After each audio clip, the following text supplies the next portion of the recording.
White হাউসে নির্বাচনী সমাবেশে অংশ নিলেন কোভিড আক্রান্ত মার্কিন প্রেসিডেন্ট ট্রাম্প। বিশ্বকে চীনা ভাইরাস মুক্ত করার ঘোষণা। মাঝ নদীতে দ্বিতীয় দিনের মতো পদ্মা সেতুর ৩২তম স্প্যান বসানোর চেষ্টা চলবে আজ। তীব্র স্রোতে পিলারের কাছে নিয়েও বসানো যায়নি কাল। এবং ৭ মাস পর দেশের মাঠে ফিরছে ক্রিকেট। প্রেসিডেন্টস কাপের উদ্বোধনী ম্যাচে দুপুরে মাহমুদুল একাদশের প্রতিপক্ষ শান্ত একাদশ।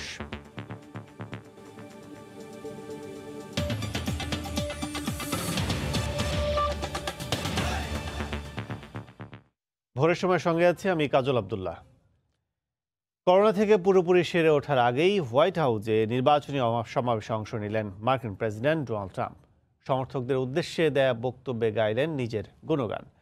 করোনাকে চীনা ভাইরাস আখ্যা দিয়ে বললেন, পৃথিবী থেকে এরই মধ্যে উধাও হতে শুরু করেছে এই ভাইরাস। কিছুদিনের মধ্যেই এর কোনো নামগন্ধই থাকবে না। যদিও এখনো করোনা থেকে পুরোপুরি মুক্ত হননি, তারপরও মুখ থেকে মাস্ক খুলে বক্তব্য দিলেন মার্কিন প্রেসিডেন্ট ডোনাল্ড ট্রাম্প। করোনায় আক্রান্ত হবার পর হোয়াইট হাউসে এই প্রথম সমাবেশে যোগ দিয়ে ট্রাম্প বললেন তিনি খুব ভালো আছেন। করোনাকে চীনা ভাইরাস আখ্যা দিয়ে ট্রাম্প জানান, এ থেকে মুক্তি পেতে ভ্যাকসিন বাজারে আনতে খুব দ্রুত গতিতে কাজ করছেন বিজ্ঞানীরা। খুব শিগগিরই বাজারে আসবে। ভ্যাকসিন এলে পুরো বিশ্ব থেকেই চীনা ভাইরাস চলে যাবে বলে আশা প্রকাশ করেন তিনি। China virus, as we call it. And we're producing powerful therapies and drugs, and we're healing the sick, and we're going to recover, and the vaccine. শনিবারের এই সমাবেশ ছিল পুলিশের পক্ষে সমাবেশ, তবে তার রূপ নেয় ট্রাম্পের নির্বাচনী প্রচারণায়। কৃষ্ণাঙ্গদের উপর পুলিশি নির্যাতনের কারণে ব্যাপক সমালোচিত ট্রাম্প প্রশাসন।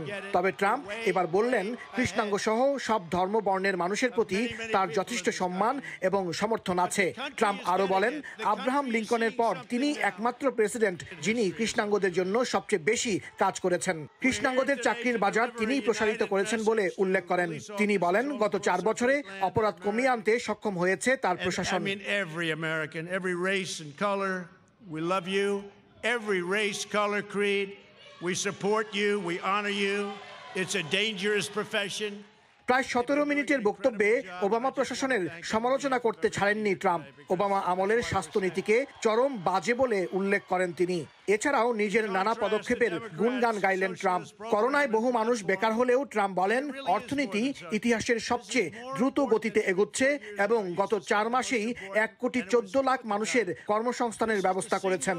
সবশেষে সবার প্রতি ভোট দেওয়ার আহ্বান জানান Trump. Get out and vote, and I love you. Thank you. Hasanuzzaman Saki, Somoy Sangbad, new York. মার্কিন নির্বাচন ও ট্রাম্পের করোনা পরিস্থিতির বিষয়ে সবশেষ জানাতে এই মুহূর্তে যুক্তরাষ্ট্রের নিউ ইয়র্কে আছেন সহকর্মী হাসানুজ্জামান সাকি। সরাসরি চলে যাচ্ছে তার কাছে। সাকি। কাজল, আপনাকে ধন্যবাদ।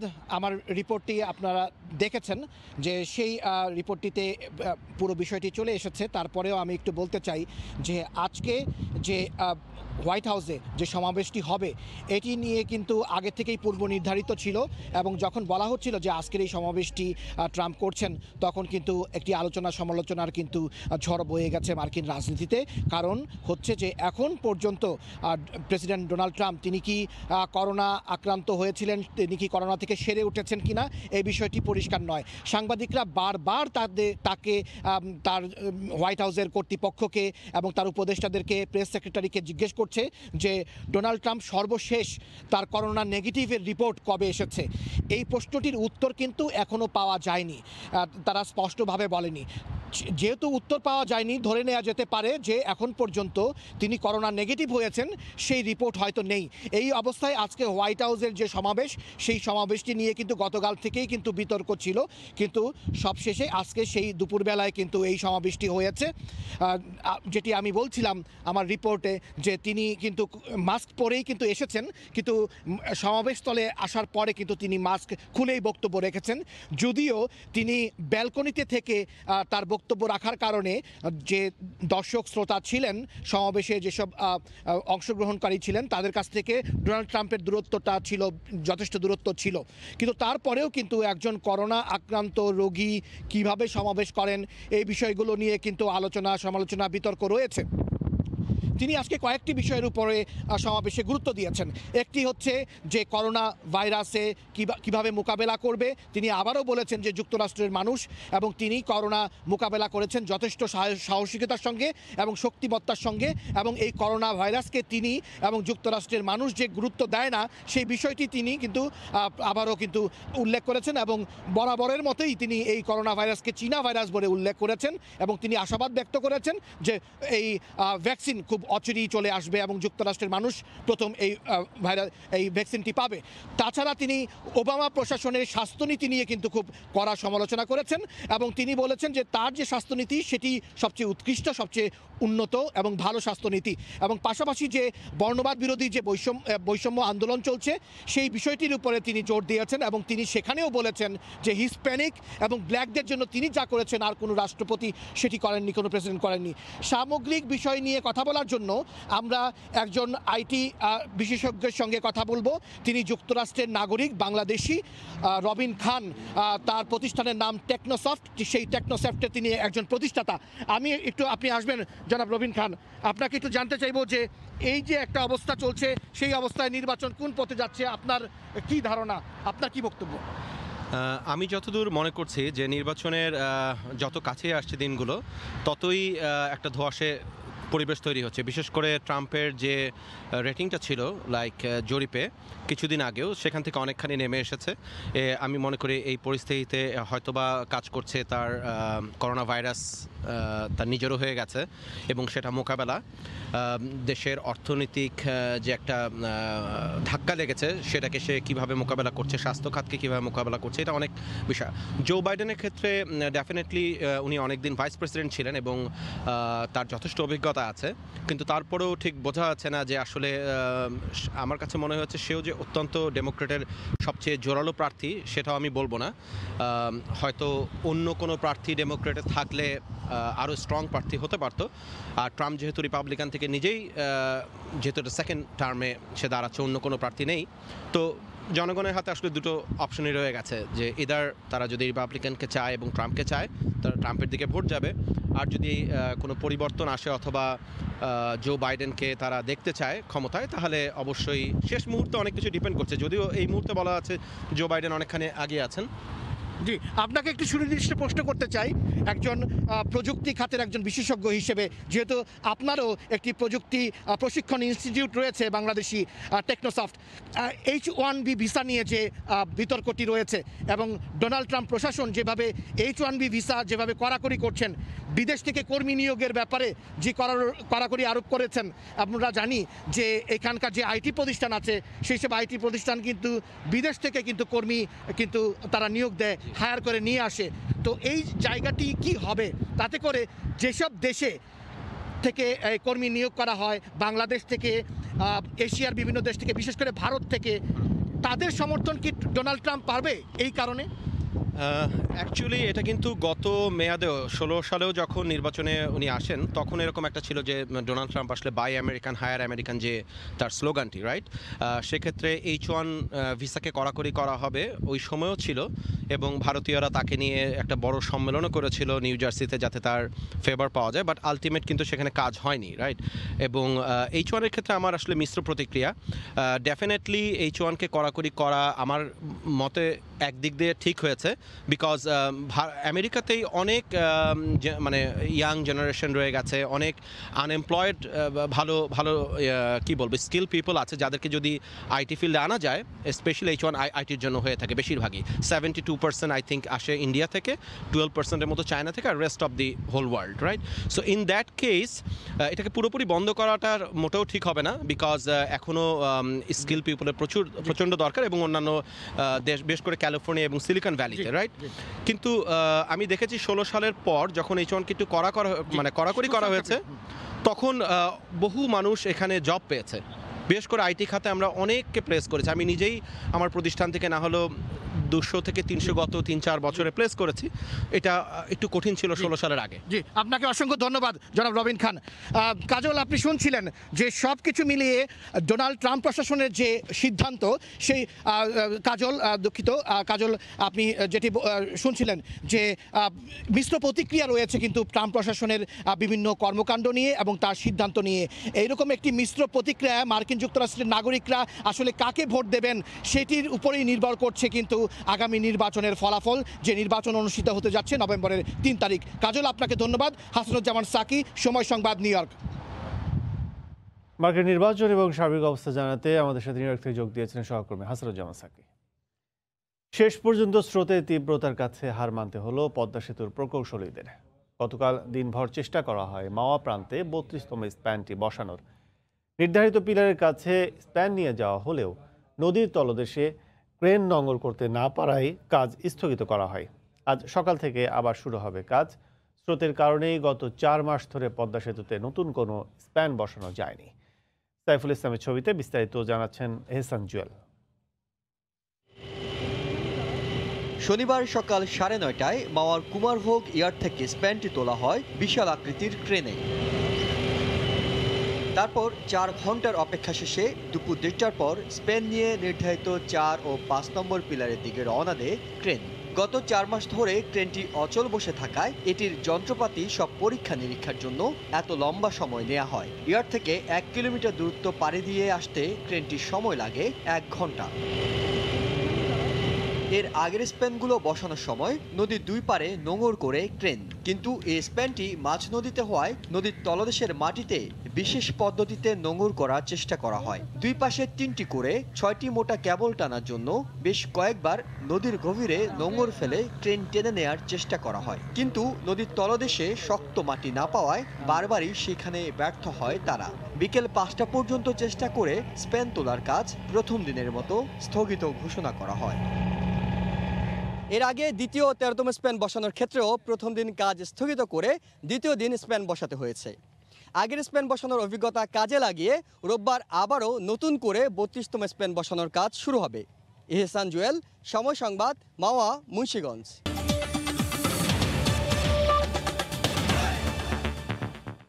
নারী নিপীড়নের বিরুদ্ধে প্রতিবাদের খবর। কেন্দ্রীয় শহীদ মিনারে গতকাল ধর্ষণ বিরোধী সমাবেশ করেছে সম্মিলিত সাংস্কৃতিক জোট। এ সময় বক্তারা জড়িতদের দ্রুত শাস্তি দাবি করেন। এছাড়া রাজধানীতে বিভিন্ন সংগঠন আলাদা আলাদা প্রতিবাদ কর্মসূচি করে।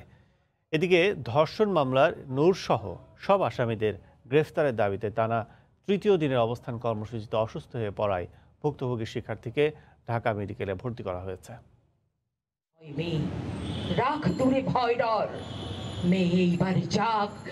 ধর্ষণ ও নারী নির্যাতনের প্রতিবাদে কেন্দ্রীয় শহীদ মিনারে সম্মিলিত সাংস্কৃতিক জোটের সমাবেশ। কবিতার ছন্দে কিংবা বজ্রকণ্ঠে জানানো হয় তীব্র ক্ষোভ। এই সময়ে আমাদের ঐক্যটা অত্যন্ত প্রয়োজন। আপনি অন্যায় মেনে নিতে নিতে আজকে অন্যায়ের এতটা দাপট হয়েছে। সংস্কৃতি কর্মীরা মনে করেন মুখ বুঝে সহ্য করা আর বিচারের দীর্ঘসূত্রিতার কারণেই দেশে ধর্ষণের ঘটনা বেড়ে গেছে। এই সব দুর্বৃত্তরা সব সময় একটা রাজনৈতিক আশ্রয় পেয়ে থাকে। ধর্ষণ এবং নারী নির্যাতনের অপরাধের সাথে যারা অভিযুক্ত তাদেরকে বিশেষ ট্রাইব্যুনালে বিচার করতে হবে। মনুষ্যত্ব বলতে আমাদের প্রকৃতপক্ষে কিছু নেই। এই অবস্থার মধ্যে থেকে নিজেদেরকে আটকে রাখতে হবে না, আমাদেরকে পথেই নামতে হবে।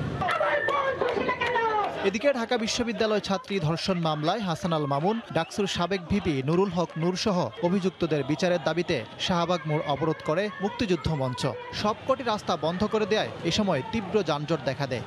আমাদের দাবি সরকারের কাছে যে অবিলম্বে ঢাকা বিশ্ববিদ্যালয়ের ছাত্রী ধর্ষণ মামলার সঙ্গে যারা জড়িত এবং আসামি যারা রয়েছে তাদেরকে অবিলম্বে গ্রেপ্তার করে আইনের আওতায় নিয়ে আসতে হবে।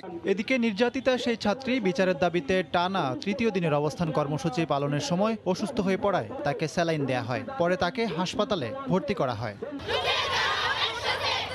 একই দিন বিকেলে জাতীয় সংসদের সামনে মানববন্ধন করে প্রজন্মান্তের নারীবাদী মৈত্রী। তাদের সাথে সংহতি জানান গণস্বাস্থ্য কেন্দ্রের প্রতিষ্ঠাতা ডাক্তার জাফরুল্লাহ চৌধুরী। যৌন নিপীড়ন হয়েছেন, ধর্ষক হয়েছেন, তাদের কাছে যে আমাদের সবার পক্ষ থেকে যে ক্ষমা চাইতেন, এটা আমাদের সবার ব্যর্থতা।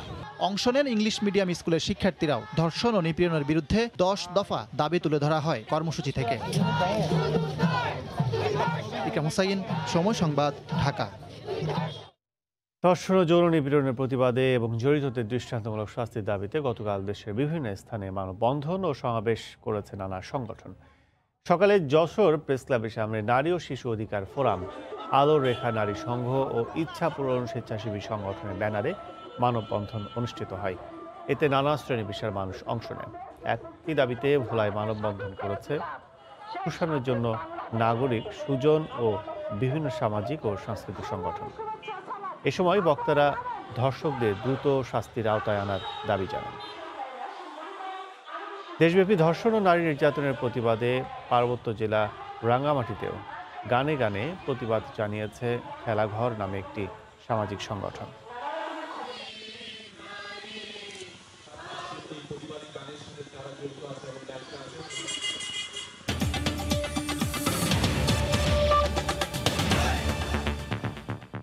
রাজধানী তেজগাঁওয়ের পাইকারি কলার বাজারে ভোর থেকে জমে উঠেছে বেচাকেনা। সেখানে আছেন রিপোর্টার সাদাত রহমতুল্লাহ। সরাসরি চলে যাচ্ছে সেখানে। সাদাত। কাজল, আপনি জানেন যে আসলে রাজধানীতে আমরা যারা বসবাস করি, বিশেষ করে প্রত্যেকে কিন্তু ফল সবারই প্রিয়, তার মধ্যে আসলে কলাটা আরও বেশি সবচেয়ে গুরুত্বপূর্ণ। সবার টেবিলেই কিন্তু আমরা আসলে কলাকে দেখতে পাই, কিন্তু কৃষকের থেকে সংগ্রহ করে কিভাবে আসলে রাজধানীতে এই কলা ছড়িয়ে যাচ্ছে তার অন্যতম পাইকারি বাজার হচ্ছে রাজধানীর তেজগাঁও। এই তেজগাঁও পাইকারি বাজারে এই মুহূর্তে আমি দাঁড়িয়েছি এবং এখান থেকে মূলত সারা ঢাকা শহর এবং বিভিন্ন জায়গায় কিন্তু এই কলা ছড়িয়ে যাচ্ছে। আপনি দেখতেই পাচ্ছেন যে এই বাজার ঘিরে যে সকাল থেকে যে ব্যস্ততা শুরু হয়, মূলত কলার বেচা বিক্রি থেকে শুরু সব কিছু কিন্তু এই বাজারই হয়। রাজধানীতে বেশ কয়েকটি বাজার রয়েছে, তার মধ্যে এই তেজগাঁওয়ের যে পাইকারি বাজার সেটি অন্যতম একটি পাইকারি বাজার। এইখানে বেশ কয়েক ধরনের আসলে কলা পাওয়া যায়, যেমন হচ্ছে চাপা কলা, সাগর কলা, অনেকেই কবরি কলা বলে, কেউ কেউ বাংলা কলা বলে। এর বাইরেও আসলে বেশ অনেক প্রজাতির কলা রয়েছে সেখানে, যা বিভিন্ন জেলা থেকে সংগ্রহ করে এবং এখান থেকে রাজধানীতে যে সমস্ত পাইকারগুলো রয়েছে তারা এখান থেকে কিনে নিয়ে দোকানে খুচরা পর্যায়ে বিক্রি করে। এখানে আপনি দেখতে পাচ্ছেন যে এখন দামাদামি চলছে এই মুহূর্তে, আসলে কোনটা কী দামে বিক্রি করা হবে সেটি নিয়ে কথা বলছেন আসলে পাইকার এবং বিক্রেতাদের সাথে কথাবার্তা চলছে। এভাবেই কিন্তু সকালবেলা আসলে অনেকটা জমে ওঠে রাজধানীর যেই কলার বাজার, অন্যতম তেজগাঁওয়ের এই বাজারটি কিন্তু এভাবেই জমে ওঠে। এখান থেকেই কলা সংগ্রহ করে রাজধানীর বিভিন্ন দোকানে নিয়ে যান বিক্রেতারা এবং সেখান থেকে একদম খুচরা পর্যায়ে যে বিক্রি সেটি শুরু হয়। কলার দাম নিয়ে সারা বছরই এই ফলটি সাধারণত বিভিন্ন জেলায় উৎপাদন হয়ে থাকে। এক সময়কার বাংলাদেশের নরসিংদীতে খুব ভালো কলা উৎপাদন হতো, কিন্তু সময়ের সাথে সাথে কিন্তু সেই জায়গা থেকে বেরিয়ে এসেছে। এখন আমরা এখান থেকে জানতে পেরেছি এখানে যারা বিক্রেতারা রয়েছে বা পাইকারি পর্যায়ে যারা বিক্রি করে তারা বলছে যে এই মুহূর্তে টাঙ্গাইল এবং ময়মনসিংহ সহ বিভিন্ন জেলায় বেশ ভালো কলা উৎপাদন হয়, ফলে কলার দাম নিয়ে আসলে বেশ মিশ্র প্রতিক্রিয়া রয়েছে। এখান থেকে যারা সংগ্রহ করেন কলার দাম কিন্তু কলার মান ভেদে কিন্তু দাম রয়েছে। যেমন আপনারা এই মুহূর্তে দেখতে পাচ্ছেন যে চাপা কলা, সেটি কিন্তু এখান থেকে যারা খুব ভালো মানের কলা যদি সংগ্রহ করতে হয় সেক্ষেত্রে প্রতি হালি গুনতে হয় 12 থেকে 15 টাকা, যেটি আসলে খুচরা পর্যায়ে যদি বিক্রি করা হয় 20 থেকে 25 টাকা কখনো কখনো বিক্রি করা হয়। চাপা কলার বাইরে যদি দেশি সাগর কলার কথা বলি, সেই সাগর কলাও কিন্তু এখান থেকে প্রায় 15 থেকে 20 টাকা প্রতি হালি যারা ক্রেতা রয়েছেন, অর্থাৎ পাইকারি যারা ক্রেতা রয়েছেন তারা এখান থেকে কিনে খুচরা পর্যায়ে সেটি বিক্রি করে হচ্ছে 25 থেকে 30 টাকা।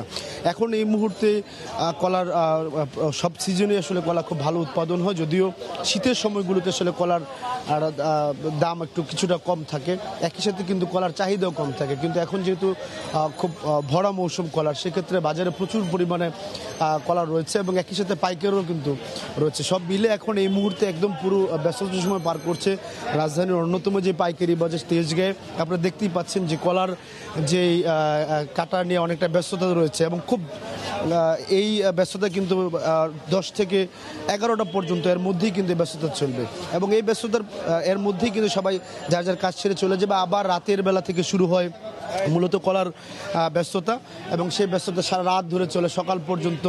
বিভিন্ন রাজধানীর বিভিন্ন জায়গা থেকে যারা কলার বিক্রেতা রয়েছে তারা এখান থেকে কলা সংগ্রহ করে এবং দোকানে নিয়ে যায়। ফরমালিন নিয়ে বেশ কথা হয়, প্রায় সময় আমরা দেখি ফরমালিন নিয়ে অভিযোগ করা হয় ক্রেতা বিক্রেতা সবার পক্ষ থেকে, যদিও এখানে যারা বলছেন যে এই বাজারটিতে এখন কোনো ধরনের ফরমালিনের যে অভিযোগ, তারা বলছেন যে এখান থেকে কোনো ধরনের ফরমালিন দেওয়া হয় না, যেটি হচ্ছে কৃষক থেকে যারা একদম পাইকার যারা রয়েছে তারা যখন সংগ্রহ করে সেখান থেকেই মূলত ফরমালিন দেওয়া হয় বলে তারা আমাদেরকে বলছেন, এবং এখানে শুধুমাত্র বিক্রির জন্যই রাখা হয়ে থাকে। আমরা কয়েকজন পাইকারের সাথে কথা বলতে চাই, আসলে কীরকম দাম, এখন কীরকম কলা বিক্রি হচ্ছে আমাকে একটু বলবেন কি? আসলে এখন একজন বেশ ব্যস্ত রয়েছে, আমি একটু শুনতে চাই আসলে এখন কি কি কলা রয়েছে, আসলে কি কলা কাটছেন আপনি?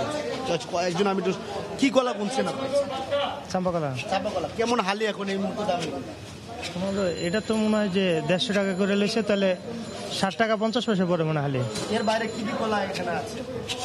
সরবি কলা আছে, নেপালি কলা আছে, সাগর কলা এখন শেষ, প্রায় কম আর কি। এডি প্রায় সময় আমরা আসলে ফরমালিনের বিভিন্ন ধরনের অভিযোগ দেখি, ফরমালিন কোথায় দেওয়া হয়? ফরমালিন নাই, হিট দেওয়া কলা, আগুনে হিট দেওয়া কলা। এটা কি শরীরের জন্য ক্ষতিকর কি? না, ক্ষতিকর না।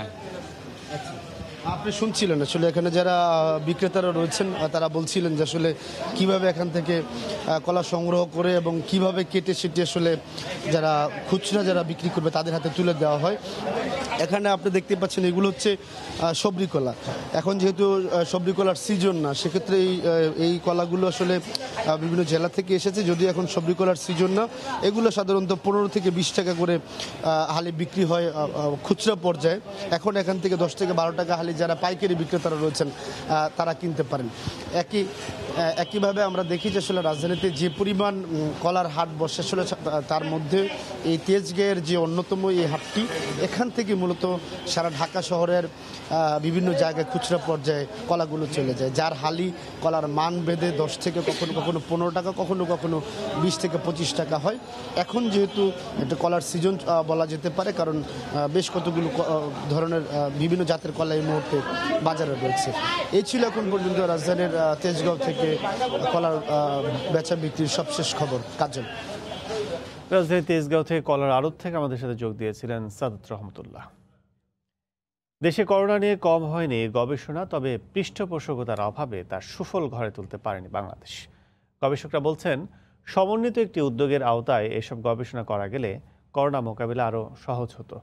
করোনা মোকাবিলায় জাতীয় কমিটি বলছে, বিচ্ছিন্নভাবে হলেও এসব আমলে নিয়ে ব্যবস্থাপনা ঠিক করছে সরকার। রাশেদ লিমনের রিপোর্ট। প্রথম শনাক্তের 10 মাস কেটে গেছে, অথচ এখনও করোনা সুরক্ষায় কোনো ঢাল আবিষ্কার করতে পারেনি পুরো বিশ্ব। তবে প্রতিনিয়তই হচ্ছে গবেষণা, আসছে নতুন নতুন খবর। কিছু খবরই মিলিয়ে যাচ্ছে, আবার বেশ কিছু দেখাচ্ছে আশার আলো। বাংলাদেশের কি অবস্থা? শুরুতেই জিনোম সিকোয়েন্স নিয়ে কাজ করে সাফল্যের দাবিদার সরকারি বেসরকারি বেশ কয়েকটি প্রতিষ্ঠান। ভাইরাসের যে বিভিন্ন রকমের জিনোম সিকোয়েন্স সারা পৃথিবীতে, এর যে ইনফেক্টিভিটি বা সংক্রমণ ক্ষমতা বা রোগ সৃষ্টির ক্ষমতা, এগুলোর কীরকম সম্পর্ক আছে, এই বিষয়টায় আমি ব্যক্তিগতভাবে দেখার চেষ্টা করেছি। প্লাজমা থেরাপি নিয়েও কাজ করে সাফল্য এসেছে এমন দাবি উঠে এসেছে বাংলাদেশ থেকে। আবার র্যাপিড টেস্ট নিয়ে কথা হলেও তা আর আলোর মুখ দেখেনি। অন্যদিকে আইভারমেকটিন আর ডক্সিসাইক্লিনের ডোজে সাফল্যের দাবি একদল চিকিৎসকের। আইভারমেকটিন আর ডক্সিসাইক্লিন দিয়েছিলাম বদলে ওনার পছন্দ মতো, দেওয়ার পর উনি যখন 4-5 দিনে নেগেটিভ হলেন, তারপর থেকে ওই ওষুধে আমরা আরও প্রায় 1000 খানিক মতো রুগী আমরা অলরেডি ট্রিট করে ফেলেছি। 3-4 মাস আগে যে কথাটা বলেছি সেটি আমরা করতে না পারলেও ওনারা কিন্তু আমাদের কথা শুনেছেন, বুঝেছেন এবং সেই টেস্ট কিন্তু ডেভেলপ করেছেন, মার্কেটিং করছেন, মানুষের কাজে রাখছে। আমি কারো সমালোচনা করবো না, কিন্তু আমরা তৈরি করেছি, আমরা জমা দিয়েছি। এখন এটা যদি অ্যাপ্রুভ না হয় সেই দায়িত্ব সেই অর্গানাইজেশন। তবে এই মুহূর্তে সবচেয়ে বড় চমক দেশীয় কোম্পানি গ্লো বায়োটেকের করোনা ভ্যাকসিন আবিষ্কারের দাবি। এরই মধ্যে মানবদেহে প্রয়োগের অনুমতির অপেক্ষায় প্রতিষ্ঠানটি। এখন আমরা আসলে ক্লিনিক্যাল ট্রায়ালে যাব, যেখানে হিউম্যান এর উপরে এই ভ্যাকসিনটি প্রয়োগ করা হবে। এই ভ্যাকসিনটি প্রয়োগ করার মতো সমস্ত ডাটা বা তথ্য উপাত্ত আমরা হাতে পেয়েছি। তবে বিচ্ছিন্ন সব গবেষণার সঠিক ফল মিলছে না দাবি গবেষকদের। বাংলাদেশকে এই গবেষণাগুলো করার জন্য যেভাবে দল গঠন করতে হয়, দল বলতে রিসার্চ টিম, এইটা বাংলাদেশ কখনোই কালচারালি বাংলাদেশ পারেনি। আমাদের টিচার তো কাজ করছে, আপনারা মানে হয়তো বা সাথে পরিলক্ষিত হচ্ছে না, কী কারণে আমরা জানি না। আমাদের শিক্ষকেরা এটার উপর কাজ করে টেলিভিশনে এবং পত্রিকাও দিয়েছে। যদিও এসব গবেষণা আমলে নেওয়া হচ্ছে বলে জানালেন করোনা নিয়ন্ত্রণে নিয়োজিত সংশ্লিষ্টরা। যেটাকে অনুমতি দেওয়ার মতো সেটা অনুমতি দেওয়া হয়, আর যেটাকে অনুমতিতে দেখা যায় যে দেওয়ার মতো না, এথিক্যালি এটা সাউন্ড না, নৈতিকতার বিচারে এটা ঠিক না, তখন সেটা বাদ দেওয়া হয়। কিন্তু আমার যতটুকু অভিজ্ঞতা সেটা হলো যে 90-95% প্রোটোকলই কিন্তু ফাইনালি অ্যাপ্রুভাল পায়। দেশে প্রথম করোনা শনাক্ত হয় 8ই মার্চ। রাশেদ লিমন, সময় সংবাদ, ঢাকা। আগামী শীতে করোনা আক্রান্তের সংখ্যা বাড়তে পারে বলে আশঙ্কা প্রকাশ করেছেন স্বাস্থ্যমন্ত্রী জাহিদ মালেক। গতকাল বিকেলে মানিকগঞ্জে জনস্বাস্থ্য প্রকৌশল অধিদপ্তর আয়োজিত গভীর নলকূপ বিতরণ অনুষ্ঠানে প্রধান অতিথির বক্তব্যে তিনি জানান, ভ্যাকসিন কেনায় সব কাজ সম্পন্ন হয়েছে। শীতের সময় যে আমরা কর্মকাণ্ড করি তার থেকে একটু বিরত থাকতে হবে বা কম করতে হবে, তাহলে সংক্রমণের হার কমবে এবং মৃত্যুর হারও কমবে। টিকার ব্যবস্থা মাননীয় প্রধানমন্ত্রী শেখ হাসিনার সাথে আলোচনা করে যা যা পদক্ষেপ নেওয়া দরকার সমস্ত পদক্ষেপ নেওয়া হয়েছে এবং টিকা ক্রয়ের জন্য যে টাকা লাগবে, বিরাট অঙ্কের টাকা লাগবে, সেটারও সরকার ব্যবস্থা করে রেখেছে, বাজেটেই আছে। স্বাস্থ্য অধিদপ্তরের হিসেবে করোনায় আক্রান্ত হয়ে দেশে গতকাল 23 জন মারা গেছেন, নতুন শনাক্ত হয়েছেন 1203 জন। এতে দেশে মোট রোগীর সংখ্যা 3,77,073 জন।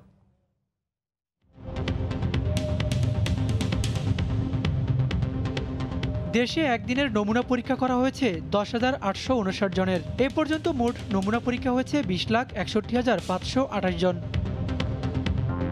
গত 24 ঘন্টায় নতুন করে 1,203 জনের দেহে করোনা শনাক্ত হয়েছে। এ নিয়ে মোট আক্রান্ত 3,77,073 জন। 24 ঘন্টায় মারা গেছেন 23 জন। এ পর্যন্ত করোনা আক্রান্ত হয়ে মারা গেলেন 5,500 জন।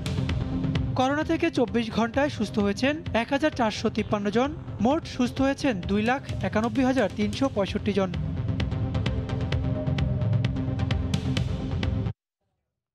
শিক্ষক নিয়োগ আর কলেজের অনুমোদনের নামে জাতীয় বিশ্ববিদ্যালয়ের কর্মকর্তারা হাতিয়ে নিয়েছে মোটা অঙ্কের টাকা। অথচ এমপিওভুক্ত কলেজে 28 বছর ধরে বেতন পান না অনার্স মাস্টার্স পর্যায়ের 5,000-এর বেশি শিক্ষক। মন্ত্রণালয়ের অনুমোদিত জনবল কাঠামোয় না থাকায় তাদের এমপিওভুক্তি সম্ভব নয় বলছেন শিক্ষামন্ত্রী। আর শিক্ষা প্রতিষ্ঠানে সরকারের দ্বৈত নীতির সমালোচনা করলেন শিক্ষাবিদরা। ওবায়দুল্লাহ মামুনের রিপোর্ট। ডিগ্রি কলেজগুলোতে অনার্স মাস্টার্স কোর্সের অনুমোদন দেয় জাতীয় বিশ্ববিদ্যালয়। সংশ্লিষ্ট কলেজ ও জাতীয় বিশ্ববিদ্যালয়ের কর্মকর্তারা অনুমোদন আর চাকরির নামে হাতিয়ে নিচ্ছেন কাড়ি কাড়ি টাকা। এফডিআর করার জন্য 1 লক্ষ টাকার নেয় এবং এখানে তারা যে আপনার ডিগ্রি প্রতিনিধি নিয়োগ বা জাতীয় বিশ্ববিদ্যালয়ের প্রতিনিধি আসে, তারা কলেজে আসলে বিভিন্ন লাইব্রেরি দেখতে হয়, মানে লাইব্রেরি আছে কিনা সেই অনুসারে তারা সাবজেক্ট অনুমোদন দেয়। কিন্তু এখানে লাইব্রেরি নাই, তারপরেও হচ্ছে গিদি হচ্ছে ব্যাপক একটা মোটা অঙ্কের টাকা নিয়ে। অথচ শিক্ষা মন্ত্রণালয়ের জনবল কাঠামোতে না থাকায় দীর্ঘ 28 বছরেও এমপিওভুক্ত হননি অনেক শিক্ষক। এমন বৈষম্যের জন্য জাতীয় বিশ্ববিদ্যালয় কর্তৃপক্ষকে দুষলেন তারা। সারা বাংলাদেশের এমপিওভুক্ত কলেজগুলোতে ডিগ্রি তৃতীয় শিক্ষক, ডিগ্রি শিক্ষক, ইন্টারমিডিয়েট শিক্ষকরা বেতন পায়, অথচ আমরা একই সিলেবাস একই পঠন পাঠন করেও আমরা আজকে 28 বছর থেকে শুধুমাত্র জনবল কাঠামো না থাকার কারণে আমরা সরকারি সুযোগ সুবিধা থেকে বঞ্চিত রয়েছি। তবে জাতীয় বিশ্ববিদ্যালয়ের দাবি এমপিওভুক্তির আশ্বাসে তাদের নিয়োগ দেওয়া হয়নি। এখন আমরা আর ফার্দার এক্সপানশনে যাচ্ছি না। আমরা মনে করি যে যা হয়েছে in terms of number enough, যে কারণে এখন আমরা বন্ধ রাখছি। এখন আমরা উইল গো ফর কোয়ালিটি। উপাচার্যের এমন বক্তব্য অযৌক্তিক মন্তব্য করে শিক্ষা প্রতিষ্ঠানে বৈষম্য নিরসনের তাগিদ শিক্ষাবিদদের। একই কলেজে যারা ডিগ্রি লেভেল পর্যন্ত পড়ান তারা এমপিওভুক্ত, অনার্স মাস্টার যারা পড়ান তারা এমপিওভুক্ত নন। এখানে যে একটা বৈষম্য রয়েছে, সেই বৈষম্য কীভাবে নিরসন করা যায় তার জন্য তারা তৎপর হবেন। জাতীয় বিশ্ববিদ্যালয়ের সাথে বসে বিষয়টি সুরাহা করার আশ্বাস শিক্ষামন্ত্রীর। শিক্ষা মন্ত্রণালয় থেকে এক ধরনের জনবল কাঠামো দিয়েছে, আর জাতীয় বিশ্ববিদ্যালয় আবার তার সঙ্গে এক্সট্রা আরো দিয়েছে। তো এখন ওটা তো যেই পদ আছে সেটা তো শিক্ষা মন্ত্রণালয় অনুমোদিত কাঠামোর মধ্যে না। দেশের 315টি বেসরকারি শিক্ষা প্রতিষ্ঠানে 5,000-এর বেশি শিক্ষক এমপিও বঞ্চিত রয়েছেন। ওবায়দুল্লাহ মামুন, সময় সংবাদ, ঢাকা। পরের সময় আরও থাকছে, চট্টগ্রামে কাজু বাদাম প্রক্রিয়াজাত কারখানা গড়ে উঠলেও নেই যোগান, সমস্যা কাটিয়ে উঠলে 9,000 কোটি টাকার রপ্তানির বাণিজ্যের আশা।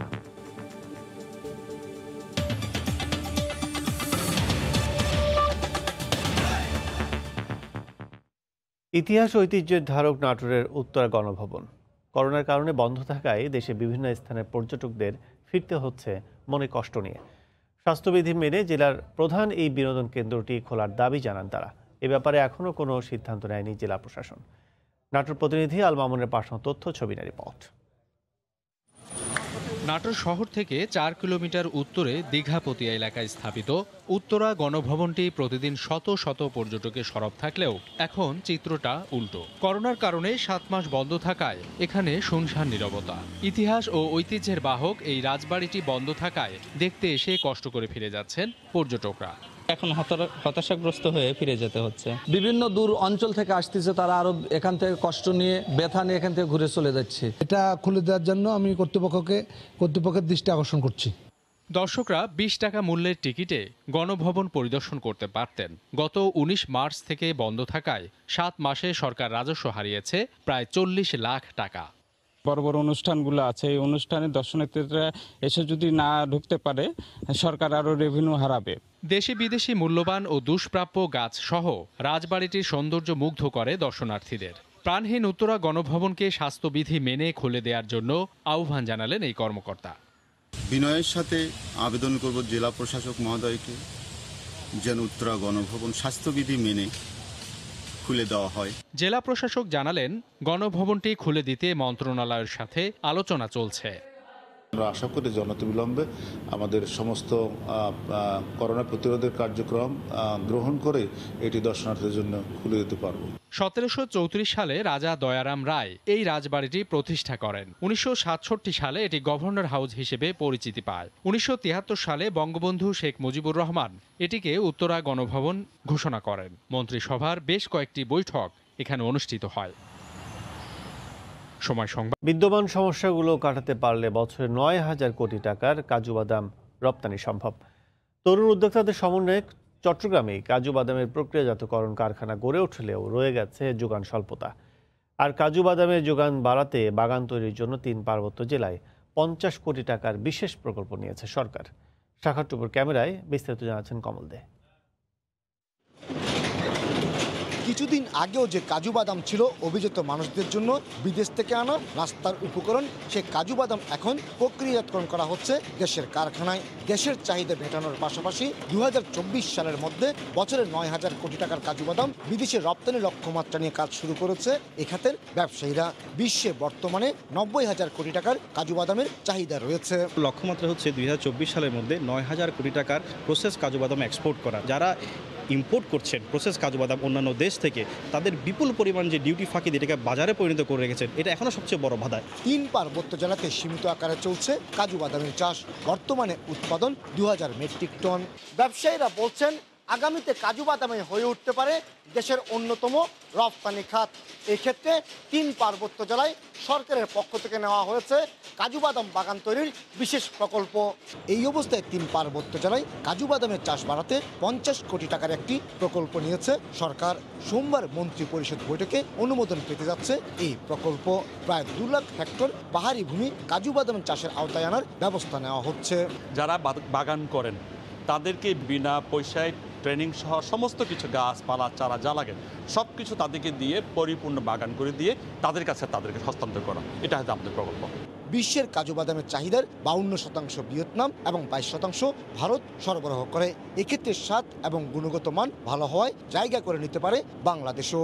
বাংলাদেশের কাজু বাদাম ভিয়েতনামের বাদামের থেকেও টেস্টটা বেশি, এবং ইউরোপে বেসিক্যালি আমাদের বাংলাদেশের একটা সুবিধা আছে, যেটা ডিউটি ফ্রি অ্যাক্সেস আছে আমাদের বাংলাদেশের। সেই ক্ষেত্রে অন্যান্য দেশের চেয়ে আমাদের প্রাইসের দিক দিয়ে, কোয়ালিটির দিক দিয়ে আমরা ইনশাল্লাহ ভালো একটা প্রভাব ফেলতে পারবো। 2018-19 অর্থ বছরে বিদেশ থেকে বাংলাদেশে প্রায় 5 লাখ মেট্রিক টন কাজু বাদাম আমদানি হয়েছে। কমল দে, সময় সংবাদ, চট্টগ্রাম। নারায়ণগঞ্জের শীতলক্ষা নদীর ৩ নম্বর ঘাট পাইকারি মাছ বাজারে বেড়েছে সব ধরনের মাছের সরবরাহ। এই মুহূর্তে সেখানে আছেন সহকর্মী শওকত আলী সৈকত। সরাসরি চলে যাচ্ছে তার কাছে। সৈকত। কাজল, আপনি জানেন যে সাম্প্রতিক কালে সারা দেশে যখন বন্যা হয়েছিল, এই বন্যার প্রভাবে কিন্তু মাছের একটা ব্যাপক একটা ঘাটতি দেখা দিয়েছিল, মাছের উৎপাদন কম ছিল। কিন্তু গত মাস থেকে বন্যা পরিস্থিতির কিছুটা উন্নতি হওয়ার পর থেকে কিন্তু নারায়ণগঞ্জের মাছ বাজারে আবার আগের চেয়ে জমে উঠেছে। সে গত মাসেও যে মাছের যে একটা ঘাটতি ছিল, সেই ঘাটতিটা এখন আমরা দেখতে পাচ্ছি না। আপনি দেখতে পাচ্ছেন যে নারায়ণগঞ্জ শহরের 3 নম্বর মাছঘাট যেখানে আমি আছি, এই মাছঘাটে জেলার সবচেয়ে বড় পাইকারি মাছের বাজার। এখান থেকেই কিন্তু জেলার শহরের আশেপাশের সকল বাজারগুলোতে মাছের সরবরাহ হয়ে থাকে। তো এখন আমরা যেটা দেখতে পাচ্ছি যে সেই মাছের যে ঘাটতি ছিল সেটা এখন আর নেই। আগের মতো সেই বাজার আবার আগের মতো জমজমাট হয়ে গেছে এবং নদী বিভিন্ন অঞ্চলের নদী এবং হাওর অঞ্চলের যত প্রকারের মাছ আছে, দেশি মাছ, তাজা মাছ, ইলিশ, কাতলা, রুই, কাতলা, বোয়াল, ছোট মাছ, সব ধরনের নদীর মাছ কিন্তু এই বাজারে পাওয়া যায়। দামও কম, যেহেতু এটা পাইকারি বাজার। এখান থেকে জেলার সমস্ত বাজারে মাছ সরবরাহ হয়ে থাকে। এখানে সুলভ মূল্যে মাছ পাওয়া যায়, যে কারণে পাইকারি এবং খুচরা মাছের আড়তদাররা, ব্যবসায়ীরা কিন্তু এখান থেকেই মাছ কিনে সরবরাহ করে থাকেন। এবং এই মাছ বাজারটিতে যে একটা বিষয় আপনাকে জানিয়ে রাখছি, এই যে নারায়ণগঞ্জের 3 নম্বর শীতলক্ষা নদীর 3 নম্বর ঘাটে যে মাছ বাজারটা আছে, এটি কিন্তু প্রায় 100 বছরের প্রাচীন মাছ বাজার। সে ব্রিটিশ আমল থেকে এই বাজারটা এখানে প্রতিষ্ঠিত হয়েছে। এই শীতলক্ষা নদীর পাশে এই মাছ বাজার শীতলক্ষা নদীর পাশে হওয়ায় এবং পণ্য পরিবহনের সুবিধা থাকায় এই মাছ বাজারটা এখানে প্রতিষ্ঠিত হয়েছে।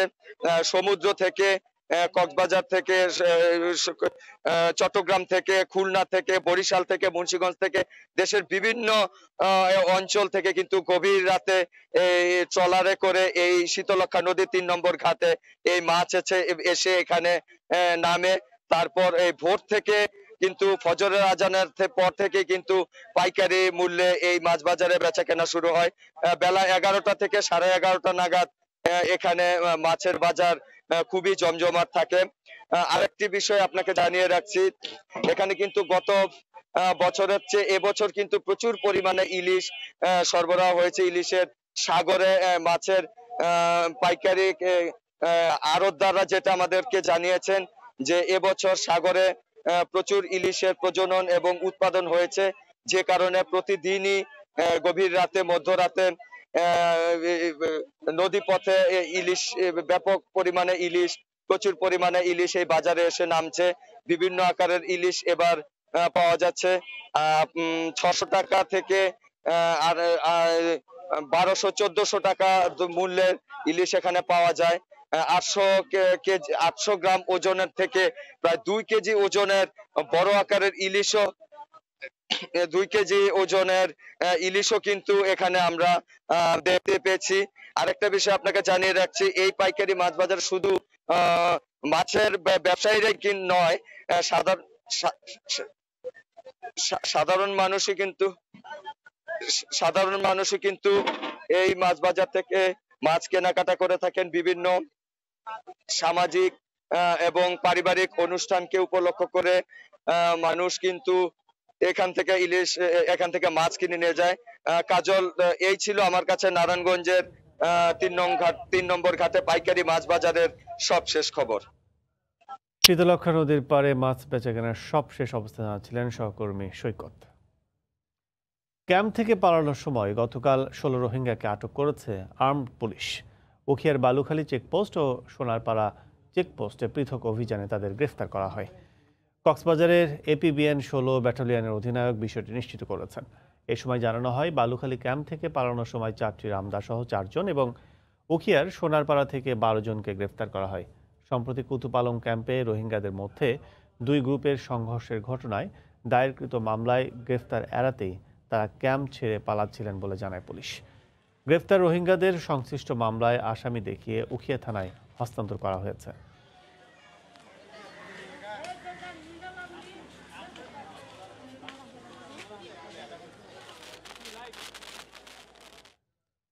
দুবাই এয়ারপোর্টে 126 জন বাংলাদেশি যাত্রী আটকা পড়েছেন। তাদের দুবাইয়ে ঢোকার অনুমতিপত্র না থাকায় এই পরিস্থিতির শিকার হতে হচ্ছে বলে জানা গেছে।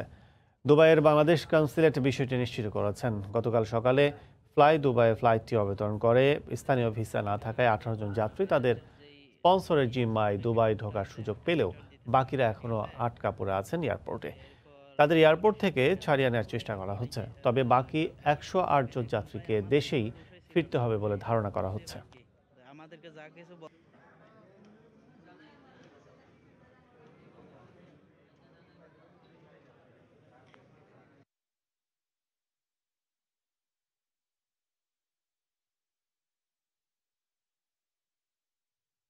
নড়াইলে সীমিত পরিসরে পালিত হলো চিত্রশিল্পী SM সুলতানের 26তম মৃত্যুবার্ষিকী। গতকাল সকালে শহরের মাছ মদিরায় তার সমাধিতে ফুল দিয়ে শ্রদ্ধা জানান বিভিন্ন সামাজিক ও সাংস্কৃতিক সংগঠনের নেতাকর্মীরা। এ সময় শিল্পীর আত্মার মাগফিরাত কামনা করে মোনাজাত করা হয়। 1994 সালের 10 অক্টোবর দুরারোগ্য ব্যাধিতে আক্রান্ত হয়ে মারা যান বরেণ্য চিত্রশিল্পী SM সুলতান।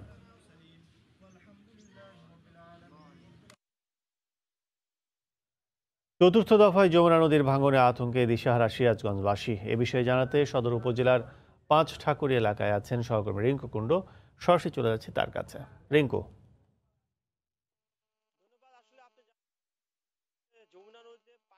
সাথে সাথে কিন্তু আসলে তীব্র ভাঙন দেখা দিয়েছে। আমরা দেখেছি সিরাজগঞ্জের এই সদর উপজেলার 5 ঠাকুরি গ্রামে গত দুদিন আগে কিন্তু প্রায় অর্ধশত বসতবাড়ি নদীগর্ভে চলে গেছে। আমি একটু যদি আপনাকে দেখাই যে এইখানে সিরাজগঞ্জের এই 5 ঠাকুরি এলাকায় একটি পুরো একটি গ্রাম ছিল যেটি নদী গর্ভে এই ভাঙনের ফলে বিলীন হয়ে গেছে, এবং যাদের বাড়ি এখন নদীর একদম কিনারায় চলে এসেছে তারা কিন্তু ভাঙন আতঙ্কে তাদের ঘর বাড়ি সরিয়ে অন্যত্র চলে যাচ্ছেন। তাদের শেষ সহায় সম্বলটুকু রক্ষার জন্য তারা এই ঘর বাড়ি সরিয়ে তাদের সংসারে যেগুলো জিনিসপত্র রয়েছে সেগুলো সরিয়ে কিন্তু তারা এই যে পাশে যে বন্যা নিয়ন্ত্রণ বাঁধ রয়েছে সেই বাঁধে তারা আশ্রয় নিয়ে আছে। এবং তারা যেটি বলছে যে এখানে সিরাজগঞ্জের এই সদর উপজেলার বেশ কিছুদিন ধরে ভাঙন হলেও কিন্তু পানি উন্নয়ন বোর্ড সঠিক সময়ে যথাযথ পদক্ষেপ গ্রহণ করেনি বলে এই ভাঙনের সৃষ্টি হয়েছে। তাদের অভিযোগ, পানি উন্নয়ন বোর্ড যদি সঠিক সময়ে এই ভাঙনের ব্যবস্থা নিত বা তাহলে কিন্তু এই ভাঙনটি দেখা দিত না। তো এইখানে অর্ধশত বাড়ি চলে গেলেও তারা আর যেগুলো নদীর কাছে যাদের বাড়ি রয়েছে তারা কিন্তু আসলে ভাঙন আতঙ্কে অনেকটাই রাত কাটছে। আমরা দেখেছি যে তারা তাদের বসত বাড়ির ঘরবাড়ি ভেঙে এবং গাছপালা কেটে তারা কিন্তু আসলে অন্যত্র চলে যাচ্ছে এবং নিরাপদ আশ্রয়ের জন্য তারা ছুটছে এই সকল অসহায় মানুষেরা। এদিকে ভাঙনের পর পানি উন্নয়ন বোর্ড বালিভর্তি জিও ব্যাগ ফেলা শুরু করেছে। এইখানে ভাঙন কবলিত স্থান কিন্তু পরিদর্শন করেছে পানি উন্নয়ন বোর্ডের সিনিয়র সচিব কবির বিন আনোয়ার সহ পানি উন্নয়ন বোর্ডের ঊর্ধ্বতন কর্মকর্তারা। তারা যেটি জানিয়েছে যে এখন জরুরি ভিত্তিতে তারা বালিভর্তি জিও ব্যাগ ফেলছে, তারা এই ভাঙন রোধের জন্য চেষ্টা করছে এবং আগামী শুষ্ক মৌসুমে তারা স্থায়ী বাঁধ নির্মাণের কাজ শুরু করবে বলে জানিয়েছেন পানি উন্নয়ন বোর্ডের কর্মকর্তারা। তো এখানে ভাঙন কবলিত এলাকাবাসীর একটাই দাবি যে তাদের এই ভাঙনের হাত থেকে রক্ষা একটি স্থায়ী বাঁধ নির্মাণের তারা জোর দাবি করছে কিন্তু বেশ কিছুদিন ধরে। কারণ এইখানে এই ভাঙনের চলতি বন্যায় কিন্তু পরপর 5 দফা ভাঙন দেখা দিয়েছে এবং এই ভাঙনের ফলেই এই এলাকায় প্রায় 2 শতাধিক বসতবাড়ি, একটি মসজিদ, সব ফসলি জমি, গাছপালা, বৈদ্যুতিক খুঁটি সবকিছুই আসলে নদীগর্ভে চলে গেছে এবং এ সকল মানুষেরা কিন্তু অসহায় হয়ে পড়েছে এবং তারা খোলা আকাশের নিচে বাঁধের উপর তারা আশ্রয় নিয়ে আছে। এবং এইখানে যারা এখনো পর্যন্ত আছে তারা কিন্তু তাদের অসহায় মানুষগুলো কিন্তু আসলে এই ভাঙন যে হচ্ছে তারা কিন্তু নির্বাক চোখে আসলে দাঁড়িয়ে দাঁড়িয়ে দেখা ছাড়া আসলে তাদের আর করার কিছু নেই। তো তারা যেটি বলছে যে তাদের ত্রাণ সহায়তা তারা চাচ্ছে না, তারা যেটি চাচ্ছে যে একটি স্থায়ী বাঁধ, অর্থাৎ এই এলাকায় ভাঙন রোধে তারা স্থায়ী বাঁধ নির্মাণের দাবি করে আসছে এবং পানি উন্নয়ন বোর্ড সেটি আশ্বাস দিয়েছে যে এখানে শুষ্ক মৌসুমেই আগামী শুষ্ক মৌসুমে এই এলাকায় ভাঙন রোধের স্থায়ী বাঁধ নির্মাণের চেষ্টা করা হবে। পাশাপাশি সিরাজগঞ্জের সদর উপজেলা সহ শাহজাদপুর, এনায়েতপুর এবং কাজীপুর উপজেলায় কিন্তু আসলে এই যমুনা নদীর ভাঙন দেখা দিয়েছে এবং সেইখানে কিন্তু আসলে ভাঙনে বেশ কিছু ঘরবাড়ি কিন্তু আসলে নদীগর্ভে প্রতিদিনই চলে যাচ্ছে। আমি আপনাকে জানিয়ে রেখে যে যমুনা নদীতে পানি কমছে, কিন্তু পানি কমার সাথে সাথেই যমুনা নদীর তীব্র স্রোত রয়েছে যে কারণে এই ভাঙনের সৃষ্টি হয়েছে এবং এই ভাঙন কিন্তু আসলে থামছেই না। আমরা দেখেছি যে সিরাজগঞ্জের সদর উপজেলায় কিন্তু এই ভাঙনের তীব্রতাটা বেশি এবং এইখানেই পরপর চলতি বন্যায় 5 দফা ভাঙন দেখা দিয়েছে এবং ভাঙনে একটি বিস্তীর্ণ জনপদ কিন্তু নদীগর্ভে চলে গেছে এবং এই সকল অসহায় মানুষ এখনো আমরা দেখেছি যে খোলা আকাশের নিচে বন্যা নিয়ন্ত্রণ বাঁধ এবং বিভিন্ন শিক্ষা প্রতিষ্ঠানে তারা আশ্রয় নিয়ে আছে এবং অসহায় মানুষগুলো তারা খোলা আকাশের নিচে অসহায় মানুষগুলো তারা জীবনযাপন করছে এবং তারা যেটি বলছে যে তাদের এই যে তারা অসহায়ভাবে রয়েছে, তাদের একটাই দাবি যে এই এলাকায় ভাঙন রোধে স্থায়ী বাঁধ নির্মাণের জন্য তারা দাবি জানিয়েছেন। তো পানি উন্নয়ন বোর্ড এখন পর্যন্ত আশ্বাস দিয়েছে যে আমরা জরুরি ভিত্তিতে বা তারা জরুরি ভিত্তিতে ভাঙন রোধের যেটি কাজ করছে, তারা বালি ভর্তি জিও ব্যাগ ফেলছে এবং ভাঙনের আতঙ্ক কিন্তু আসলে কাটছে না, কারণ ভাঙন এতটাই তীব্র যে ভাঙতে ভাঙতে একদম বন্যা নিয়ন্ত্রণ বাঁধের কাছে রয়েছে এবং পুরো এলাকায় যারা বসবাসরত তাদের মধ্যে একটি ভাঙন আতঙ্ক কাজ করছে। তো এই ছিল সিরাজগঞ্জের ভাঙন কবলিত এলাকা থেকে আমার কাছে সর্বশেষ খবর। সিরাজগঞ্জ থেকে নদী ভাঙন।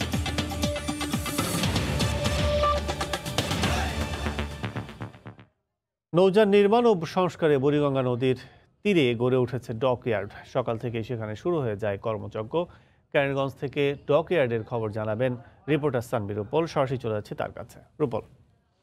কাজল, বুড়িগঙ্গা নদীর ঠিক উল্টো পাশে, অর্থাৎ বুড়িগঙ্গা যে লঞ্চ ঘাটটি আছে সেই লঞ্চ ঘাটের উল্টো পাশে কিন্তু শিপ বিল্ডার্স এবং ডকইয়ার্ডগুলো অবস্থিত এবং এখানে ঢাকা নদীবন্দর এলাকাতে অন্তত 89টি ডকইয়ার্ড রয়েছে। যে 89টি ডকইয়ার্ডের মধ্যে এই বুড়িগঙ্গা অববাহিকার এবং এর আশপাশেই অন্তত 80টির মতো ডকইয়ার্ড আছে। গত সেপ্টেম্বর মাসে নৌ প্রতিমন্ত্রী খালিদ মাহমুদের নেতৃত্বে একটি বৈঠক অনুষ্ঠিত হয়েছিল। সেই বৈঠকে কিন্তু বলা হয়েছিল যে এই ডকইয়ার্ডগুলো কোনভাবে স্থানান্তর করা যায় কিনা। সেই স্থানান্তরের বিষয়ে কিন্তু এর আগেও একটি নদী কমিশনের একটি জরিপ হয়েছিল। সেই জরিপের মাধ্যমে কিন্তু একটি সুপারিশ করা হয়েছিল। সেই সুপারিশে বলা হয়েছিল যে এই ডকইয়ার্ডগুলো তাদের জাহাজ ভাঙা শিল্পের যে খুঁটিনাটিগুলো সেগুলো হচ্ছে গিয়ে এই জাহাজ ভাঙা শিল্পের ক্ষেত্রে যে ধরনের বর্জ্য ব্যবহার করা হয় সেই বর্জ্যগুলো নদীতে অনেক সময় মিশে যায়। এখানকার রং বা জাহাজ ভাঙার যে ছোটোখাটো যে লোহার টুকরো সেগুলো কিন্তু নদীতে যায়, যার ফলে এই নদী দূষণের একটি কারণ হিসেবে তারা উল্লেখ করেছে এবং তাদের 33টি ডকইয়ার্ড তারা পরিদর্শন করেছে এবং 33টি ডকইয়ার্ডের মধ্যে 30টি ডকইয়ার্ড পাওয়া গেছে যাদের এই নদী অববাহিকায় তাদের নিজস্ব কোনো সম্পত্তি বা জমি নেই। যদিও এই নদী রক্ষার জন্য কিন্তু একটি সীমানা প্রাচীর বা বিভিন্ন জায়গায় পিলার স্থাপন করা হয়েছে গত বছরে, কিন্তু সেইগুলো দেখা যাচ্ছে খুব একটি নেই। ঠিক এই আমরা যেখান থেকে এসেছি বাবুবাজার ব্রিজ থেকে তেলঘাট পর্যন্ত একটি সুপরিকল্পিত নদীর পাশেই কিন্তু একটি রাস্তা রয়েছে, কিন্তু তারপরেই রাস্তাটি সেখানেই শেষ হয়ে গেছে। অর্থাৎ রাস্তা কিন্তু এই ডকইয়ার্ডের জন্য আর নদীর পাড় দিয়ে সেটি পুরোপুরি চলে যায়নি। অর্থাৎ এখানেই শেষ হয়েছে, সেই রাস্তাটি আবার গিয়ে ডকইয়ার্ডগুলো যেখানে শেষ হয়েছে সেখান থেকে আবার কিন্তু বুড়িগঙ্গার প্রথম সেতুর দিকে চলে গেছে আরেকটি রাস্তা। আপনি দেখতে পাচ্ছেন যে এই ডকইয়ার্ডগুলো সকালবেলা থেকে কাজ কিন্তু এখন পর্যন্ত পুরোদমে শুরু হয়নি। সকাল 7টা থেকে একটি শিফট আছে, যেই 7টার শিফটের লোকজন এসেছেন যারা অল্প অল্প করে কাজ শুরু করেছেন।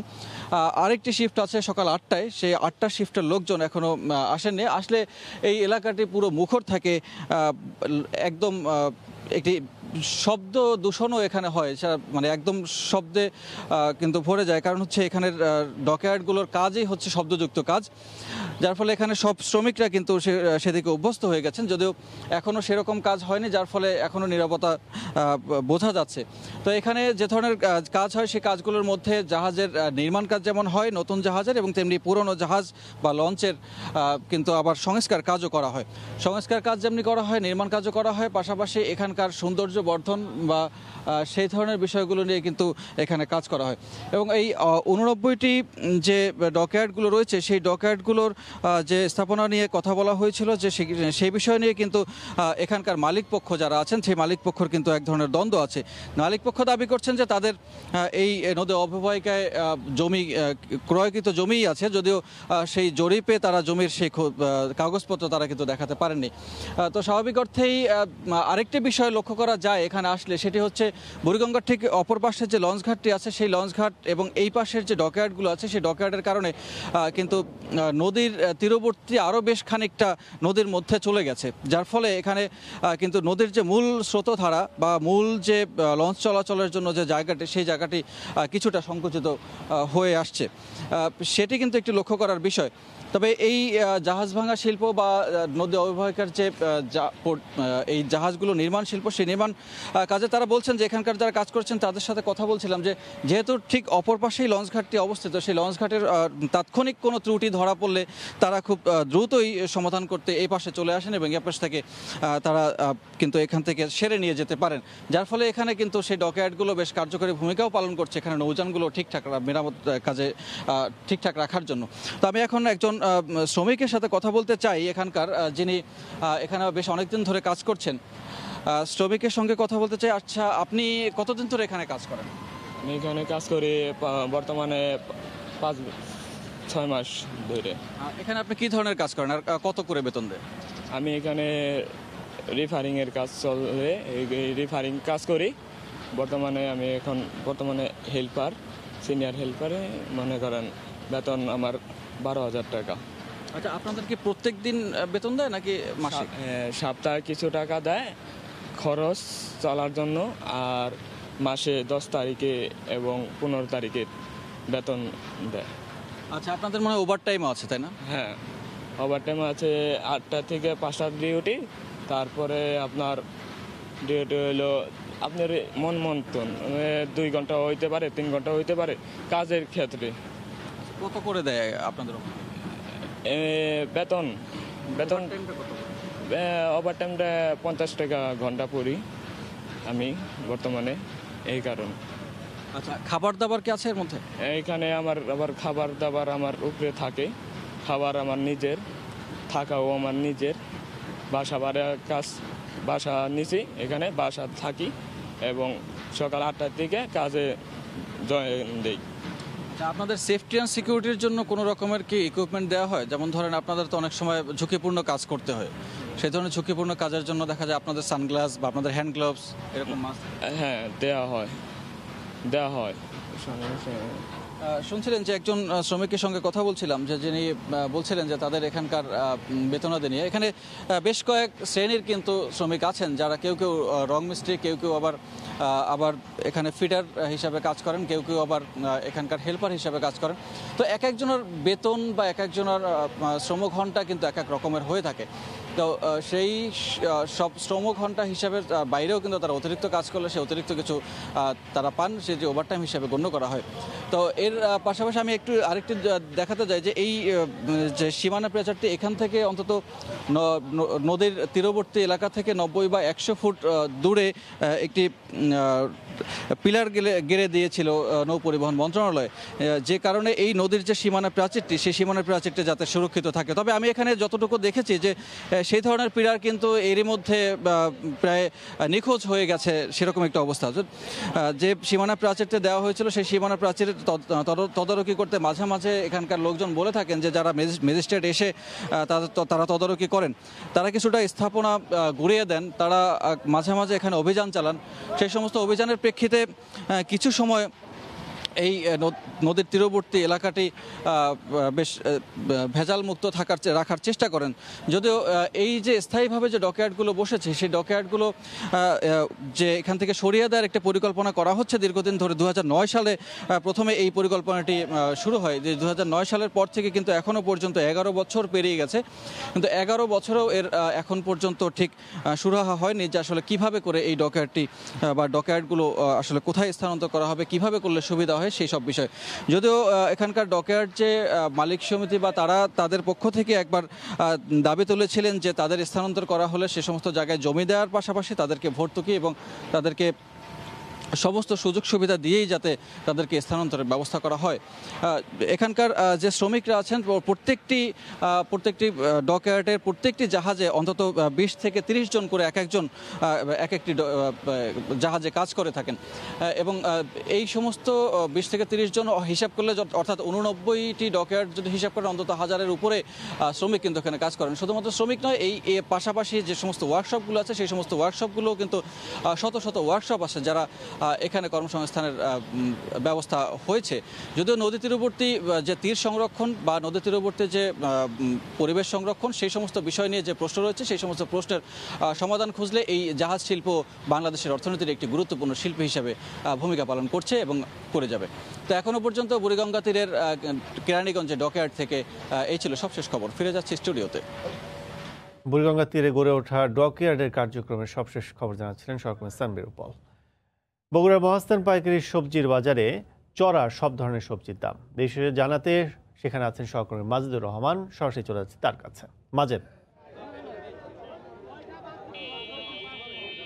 কাজল, আপনি জানেন যে বগুড়া সহ উত্তরাঞ্চলে এইটা 4 দফা বন্যা চলছে এবং এই বন্যার কারণে এখানে সবজির যে ক্ষেতগুলো সেই সবজির ক্ষেতগুলো অধিকাংশ নষ্ট হয়ে গেছে এবং এই নষ্ট হয়ে যাওয়ার কারণে কিন্তু সবজি যে পরিমাণ আসার কথা এখন সেই পরিমাণ আসছে না। তারপরেও কিন্তু এখানে যে সবজিগুলো আপনারা দেখতে পাচ্ছেন বগুড়ার মহাস্থান হাটে, সেই সবজিগুলো কিন্তু সকাল থেকে আসতে শুরু করেছে। বিশেষ করে শীতের সবজি এখানে যে কফি, সেই কফি কিন্তু এখানে এখন দেখা যাচ্ছে। আর যে সবজিগুলো এই সময় আসার কথা, মূলা, কফি, লাউ, যে সবজিগুলো এখানে আসার কথা সেই সবজিগুলো যে পরিমাণ এখানে আসার কথা এই সময়টায় সে পরিমাণ সবজি কিন্তু আসছে না। আর এই সবজিগুলো দামও বেশি।